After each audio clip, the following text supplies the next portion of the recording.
नमस्कार दोस्तों, कैसे हैं आप सब। स्वागत है आप सभी का एक बार फिर से।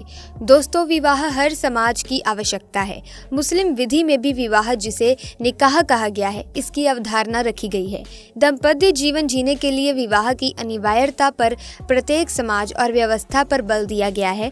इसी प्रकार से मुस्लिम विधि में भी विवाह पर बल दिया गया है। पैगंबर साहब ने हदीस में बताया है कि विवाह निकाह आधा ईमान होता है। कोई भी मोमिन तब तक मुकम्मल नहीं होता जब तक वो निकाह नहीं करता।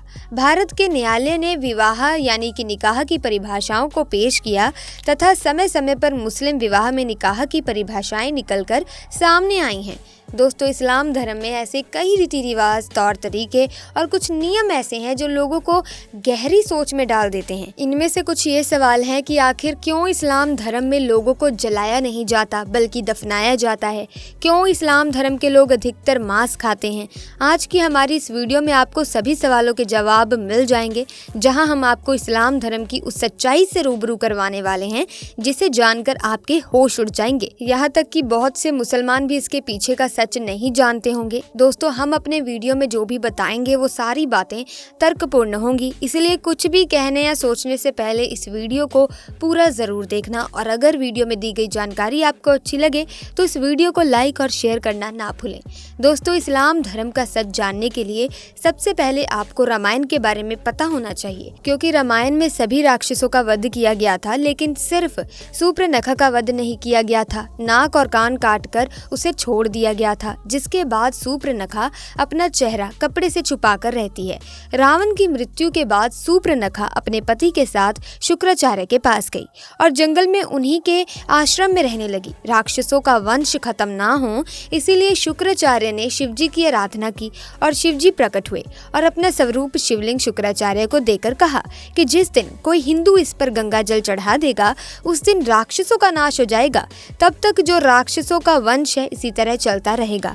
अब शुक्राचार्य चाहते थे कि कोई भी उस शिवलिंग तक ना पहुंचे और राक्षसों का वंश कभी भी खत्म ना हो। इसीलिए शुक्राचार्य ने यही डर की वजह से शिवलिंग को हिंदुओं से दूर रेगिस्तान में स्थापित कर दिया, जो आज अरब के मक्का मदीना में स्थित है। और इसीलिए लोगों द्वारा कहा जाता है कि मक्का मदीना में शिवलिंग है जिस पर गंगा जल चढ़ाने पर पृथ्वी पूरी काया पलट हो जाएगी। हालांकि सालों से कई सारे इस बात से इनकार करते हैं, लेकिन अगर पौराणिक कथाओं की माने तो ये वही शिवलिंग है जिसे शुक्राचार्य ने हिंदुओं से बचाए रखने के लिए रेगिस्तान में छुपाया था। और इसी वजह से कोई भी हिंदू मक्का मदीना के अंदर प्रवेश नहीं कर सकता, क्योंकि अगर किसी हिंदू ने अंदर मौजूद शिवलिंग पर गंगा जल डाल दिया तो सूर्पनखा के वंशजों का विनाश हो जाएगा। सूर्पनखा जो आज उस समय अपना चेहरा ढककर रखती थी, वो परंपरा उसके वंशजों ने पूरी तरह से निभाई है। आज भी इस्लाम धर्म को मानने वाली औरतें अपना चेहरा ढककर रखती हैं और ये सुनकर आपको धक्का जरूर लगेगा दोस्तों, लेकिन सूर्पनखा के वंशज आज मुसलमान कहलाते हैं क्योंकि शुक्राचार्य ने उन्हें वरदान दिया। इस वजह से विशेष तौर पर मुसलमान शुक्रवार को महत्व देते हैं। इन सारी चीज़ों को जानने के बाद आपके दिमाग में सिर्फ एक सवाल आ रहा होगा कि आखिर इस्लाम कैसे पैदा हुआ। तो दोस्तों, आपको बता दें, इस्लाम कोई धर्म नहीं है, वो केवल एक मजहब है, दिनचर्या है। वहाँ पर मजहब का मतलब होता है कि अपने कबीले के गिरोह को बढ़ाते चले जाना, यानी कि अपने कबीले में रहने वाले लोगों की संख्या को बढ़ाते रहना। दोस्तों, ये तो हम सब जानते हैं कि इस्लाम धर्म की स्थापना करने वाले मोहम्मद अरब के वासी थे और अरब के देशों में सिर्फ और सिर्फ रेगिस्तान पाया जाता है। वहाँ जंगल तो छोड़िए, हरियाली भी नहीं होती, लेकिन वहाँ पर मुश्किल से एक दो पेड़ पौधे ही नजर आते हैं। और इसी वजह से वहाँ पर लोगों के मरने के बाद उन्हें जलाने के लिए लकड़ियाँ ना होने के कारण शरीर को जमीन में दफना दिया जाता है।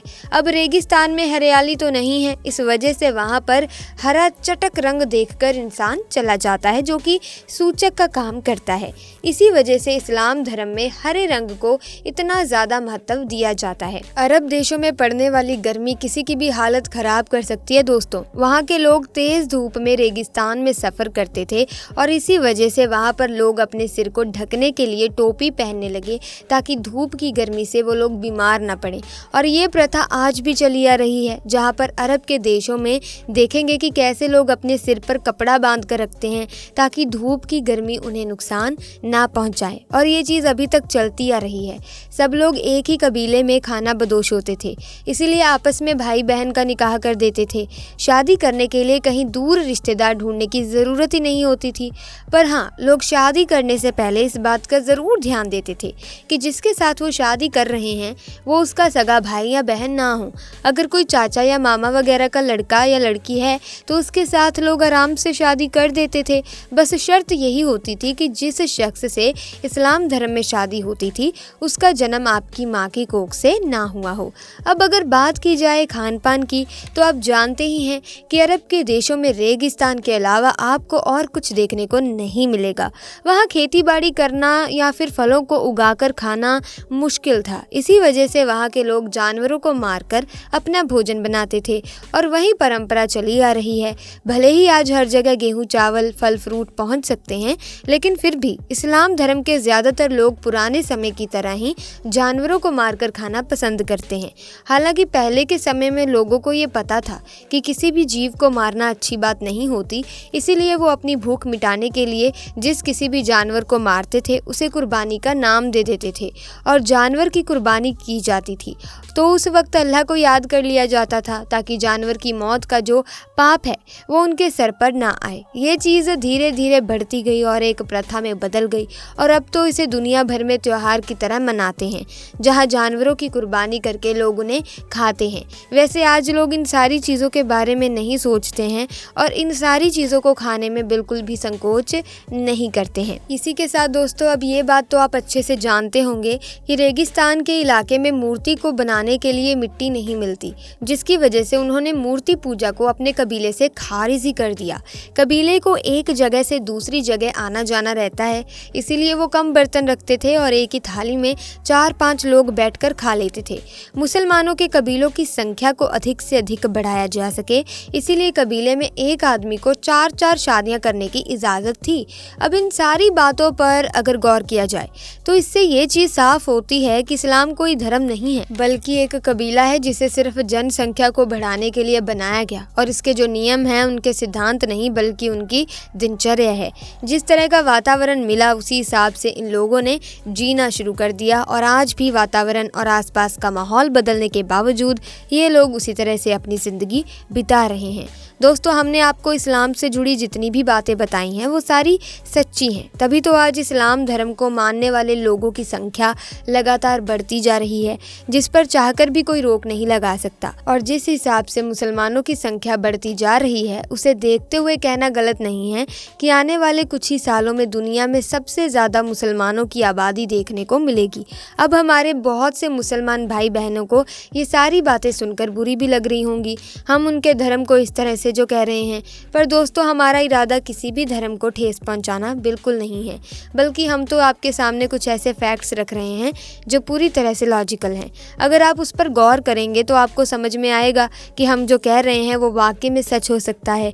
और इन सब की सबसे ज़्यादा हैरान करने वाली बात तो ये है कि इस्लाम धर्म को मानने वाले लोग खुद भी नहीं जानते कि वो इस तरह की सोच रखते हैं और क्यों इस्लाम धर्म को मानने वाले अधिकतर लोग दूसरे धर्म को कम समझते हैं। हम ऐसा नहीं कह रहे कि मुसलमान लोग भी अपने धर्म को ऊंचा रखते हैं और बाकी लोग अपने धर्म पर ध्यान नहीं देते, बल्कि हिंदू से लेकर सिख और ईसाई तक हर धर्म के लोग अपने धर्म को महत्व देते हैं। किसी भी धर्म को, फिर चाहे वो इस्लाम धर्म ही क्यों ना हो, उसमें दूसरे धर्म को नीचा दिखाना नहीं सिखाया गया, लेकिन फिर भी मजहब के नाम पर दंगे होते हैं।